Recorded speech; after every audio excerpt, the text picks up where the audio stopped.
वो यहाँ खुद को छुपाने के लिए ही आई थी। लेकिन दादी जी जून की सीतज देखभाल और प्यार ने उसकी मनस्थिति को भी धीरे धीरे बदलना शुरू कर दिया।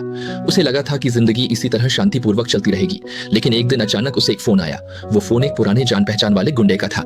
पिछली बार की सियान रेन टियाओ घटना में भले ही आखिरकार सामने वाले को कोई बड़ी चोट नहीं आई थी, लेकिन चोट लगने के कारण उसने मुआवजे के तौर पर एक मोटी रकम की मांग की।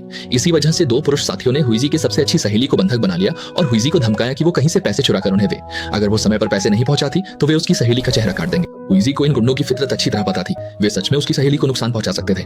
कोई और रास्ता न देखकर हुईजी को बस अपनी दादी की जमा पूंजी ही याद आई। इसलिए जब दादी और गांव वाले पूजा में व्यस्त थे, उसने चुपके से दादी की पासबुक चुरा ली।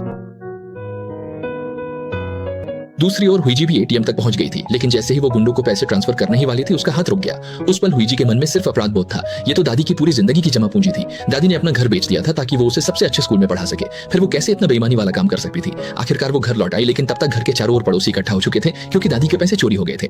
फिर भी हुईजी पकड़ी गई। अपराध बोध से भरी हुईजी ने, जब बाकी लोग ध्यान नहीं दे रहे थे, जल्दी से पासबुक वापस रख दी। लेकिन उसे अंदाजा नहीं था कि ये सब एक पड़ोसी ने देख लिया था। पड़ोसी तुरंत सारी सच्चाई समझ गया और उसने दादी को ये बात भलाई में बता दी। लेकिन दादी को बिल्कुल भी यकीन नहीं हुआ कि हुईजी ऐसा कुछ कर सकती है। उनकी बहस सुनकर उसे अपराध बोध हुआ।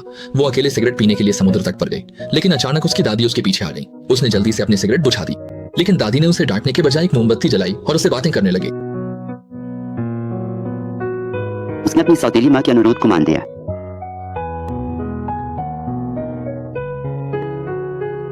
हुईजी के जवाब को सुनकर जिचुन की आंखों में एक पल के लिए कंपन आ गया, क्योंकि उसे अच्छी तरह याद था कि उसकी पोती ने बचपन में जो जवाब दिया था वो था कि समुद्र और भी विशाल है। जिचुन ने इस विषय को आगे नहीं बढ़ाया, बल्कि गहरी सांस लेकर सिगरेट का कश लिया और बोलना जारी रखा।